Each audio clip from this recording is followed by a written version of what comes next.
Здравейте, колеги! Казвам се Ивайло Неделчев и съм инженер приложение на продукцията в Schneider Electric. Днес ще говорим на тема аварийно евакуационно осветление. Първо, какво точно представлява аварийното осветление?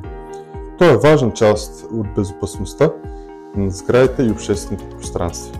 То се използва за осигуряване на видимост и ориентация в случай на аварийни ситуации, като пожари, прекъсване на електрозахранването и други инциденти. Аварийното осветление е важно поради няколко причини. Безопасност, която помага на хората да се евакуират бързо и безопасно от сградата, осигурявайки видимост и ориентация, и предотвратяване на паника. В случай на авария, липсата на осветление може да предизвика паника в хората. Аварийното осветление помага за предотвратяване на точно тази паника, като осигурява безопасна пътека на евакуация.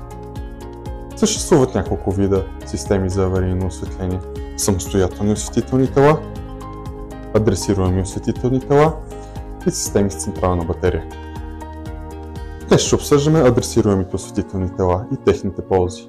Адресируемата система позволява автоматични тестове за изправност на осветителните тела на предварително определени периоди. Нека преминем към изискванията за инсталиране. Доста колеги като вас ме питат какви норми трябва да се спазват по време на инсталация. Изключително е важно това да ги спазваме, особено стандартите на Националната асоциация за противопожарна защита, които се базират на стандарта BDS 1838, според който централната линия на пътя на евакуация и отворените помещения трябва да бъдат осветени с минимум 1 лукс.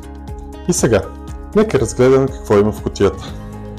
Пред нас имаме аварийно тяло, указващо пътя на евакуация, аварийно тяло, осветяващо пътя на евакуация и адресируем контролер.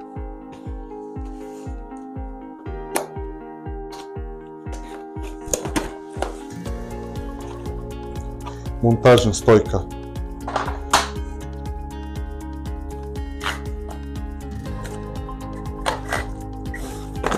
Закачащ се флаг, който да указва пътя на евакуация с съответните пластрони.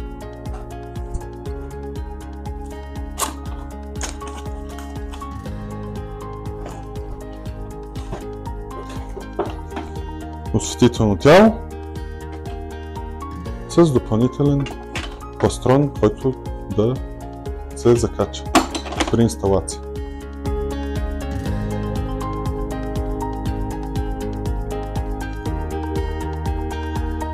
След подвързването на захранващи и комуникационни кабели и прикрепянето на осветителното тяло към тавана, е време да инсталираме последната част.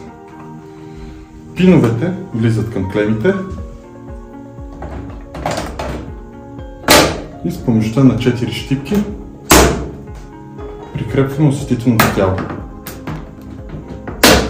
При наличие на захранване ще светне зелено. И накрая, нека поговорим за поддръжката.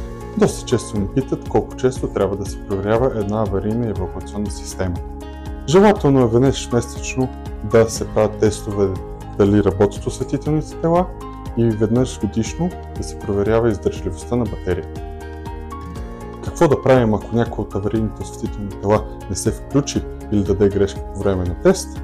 Проверете батерията и всички нейни връзки към осветителното тяло. Редовната поддръжка е препоръчителна и желателна, за да предотврати тези проблеми да се случват по време на авария и когато са най-необходими. В заключение ще кажа, че аварийните осветителни тела са важен компонент от безопасността на всяка сграда. Ако имате още въпроси или ще нуждаете от допълнителна информация, не се колебайте да се свържете с нас.